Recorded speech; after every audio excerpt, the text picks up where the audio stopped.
Hello guys, welcome to code breaker exchange ಚಾನಲ್ಗೆ. ಇವತ್ತು ನಿಮಗೆ ಏನು ತೋರಿಸ್ತೀನಿ ಅಂದರೆ ಪಬ್ಜಿ ಹ್ಯಾಕ್ ಹೆಂಗೆ ಮಾಡ್ತಾರೆ ಅಂದರೆ ಪಬ್ಜಿ ಸರ್ವರ್ ಡೌನ್ ಮಾಡಿ ನೀವು ಒಬ್ಬರೇ ಆನ್ಲೈನ್ ಇರ್ತೀರಾ, ಎಲ್ಲರೂ ಆಫ್ಲೈನೋ ಇರ್ತಾರೆ, ಎಲ್ಲರನ್ನೂ ನೀವು ಕಿಲ್ ಮಾಡಿಬಿಟ್ಟು ನೀವು ಏನು ಪಬ್ಜಿಯಲ್ಲಿ ಚಿಕನ್ ಡಿನ್ನರ್ ಅನ್ನೋ ಇರುತ್ತಲ್ಲ ಅದನ್ನ ಕಂಪ್ಲೀಟ್ ಮಾಡ್ಬೋದು. ಹೇಗೆ ಅಂತ ಈ ವಿಡಿಯೋದಲ್ಲಿ ಸ್ಯಾಂಪಲ್ ಡೆಮೋ ತೋರಿಸಿದ್ದೀನಿ ನೋಡಿ. ಫ್ಲೈಟಲ್ಲಿದ್ದಾಗ ಹ್ಯಾಕ್ನ ಅಪ್ಲೈ ಮಾಡಬೇಕಾಗುತ್ತೆ. ಈ ಥರ ಫ್ಲೈಟಲ್ಲಿದ್ದಾಗ ನೀವು ಹ್ಯಾಕ್ನ ಅಪ್ಲೈ ಮಾಡಿದ್ರೆ ಹ್ಯಾಕು ವರ್ಕ್ ಆಗೋಕ್ಕೆ ಸ್ಟಾರ್ಟ್ ಆಗುತ್ತೆ ನೋಡಿ. ಕಂಟಿನ್ಯೂಸ್ 1.5 ನಿಮಿಷ ವಿಡಿಯೋ ಇದೆ, ಸಿಂಪಲಾಗಿ ಮಾಡಿದ್ದೀನಿ ನೋಡಿ. ಫ್ಲೈಟ್ ಇದ್ದಾಗ ಹ್ಯಾಕ್ ಅಪ್ಲೈ ಆಗ್ತಿದ್ವು ಎಲ್ಲ ನಿಮ್ಮ ಜೊತೆ ಯಾರ್ಯಾರು ಪ್ಲೇಯರ್ಸ್ ಇರ್ತಾರೆ ನೋಡಿ, ಎಲ್ಲರನ್ನೂ ಆಫ್ಲೈನ್ ಕಳಿಸ್ತಾ ಹೋಗುತ್ತೆ.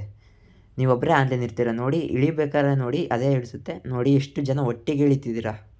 ಇವರೆಲ್ಲ ನೋಡಿ ಇಳಿತಿರೋರೆಲ್ಲ ಆಫ್ಲೈನ್ ಹೋಗಿದ್ದಾರೆ ಫುಲ್. ನೀವೊಬ್ಬರೇ ಆನ್ಲೈನ್ ಇರ್ತೀರ, ಇನ್ಯಾರೂ ಆನ್ಲೈನ್ ಇರಲ್ಲ, ಎಲ್ಲರೂ ಆಫ್ಲೈನ್ ಹೋಗಿರ್ತಾರೆ, ನೀವೊಬ್ಬರೇ ಆನ್ಲೈನ್ ಇರ್ತೀರ. ನೀವು ಗನ್ ತಗೊಂಡು ಎಲ್ಲರನ್ನೂ ಕಿಲ್ ಮಾಡಿಬಿಟ್ಟು ನೀವು ವಿನ್ ಆಗ್ಬೋದು. ಮತ್ತು ಆ್ಯಂಟಿ ಬ್ಯಾನ್ ಇರುತ್ತೆ, ಯಾವುದೇ ಅಕೌಂಟು ಬ್ಯಾನ್ ಆಗೋಲ್ಲ. ಬ್ಯಾನ್ ಆಗಲಿದ್ದಂಗೆ ಟ್ರಿಕ್ಕು ಹೇಳ್ಕೊಡ್ತೀನಿ ನೋಡಿ. ವಿಡಿಯೋದಲ್ಲಿ ಪ್ರತಿಯೊಂದು ಇದು ತೋರಿಸಿದ್ದೀನಿ ನೋಡಿ. ಆರಾಮಾಗಿ ಎಷ್ಟು ಕಿಲ್ ಮಾಡ್ಕೋಬೋದು ಅಂದರೆ ಗನ್ ತಗೊಂಡು ಎಲ್ಲ ಇದು ಮಾಡ್ಬೋದು. ಎಲ್ಲರೂ ಒಂದೇ ಜಾಗದಲ್ಲಿ ಇರ್ತಾರೆ, ನೀವು ಅಲ್ಲಿ ಹುಡಿಕೊಂಡು ಹೋಗ್ಬೇಕು, ಇಲ್ಲಿ ಹುಡಿಕೊಂಡು ಹೋಗ್ಬೇಕು, ಆ ಥರ ಏನೂ ಇರೋಲ್ಲ. ಸಿಂಪಲಾಗಿ ಬಾಟಿಗೆ ಒಂದು ಹ್ಯಾಕ್ ಇರುತ್ತೆ, ಬಟನ್ ಒತ್ತಿ ಕಳಿಸಿದ್ರೆ ಹ್ಯಾಕ್ ಅಪ್ಲೈ ಆಗಿಬಿಡುತ್ತೆ, ವರ್ಕ್ ಆಗುತ್ತೆ. ನೀವೇನು ಮಾಡಬೇಕಿರೋದು ಗನ್ ತಗೊಂಡು ಅವ್ರನ್ನ ಶೂಟ್ ಮಾಡಬೇಕಾಗುತ್ತೆ ಅಷ್ಟೇ. ಎಲ್ಲರೂ ಒಂದೇ ತಗೆ ಇರ್ತಾರೆ, ಎಲ್ಲೂ ಹೋಗಿರೋದು ನೋಡಿ. ಎಲ್ಲೋ ಎಷ್ಟು ಜನ ಒಂದೇ ತಗೆನೇ ಇದ್ದಾರೆ, ಎಲ್ಲರೂ ಆಫ್ಲೈನ್ ಹೋಗಿರ್ತಾರೆ, ಇವರೆಲ್ಲರೂ ಆಫ್ಲೈನ್ ಹೋಗಿರ್ತಾರೆ.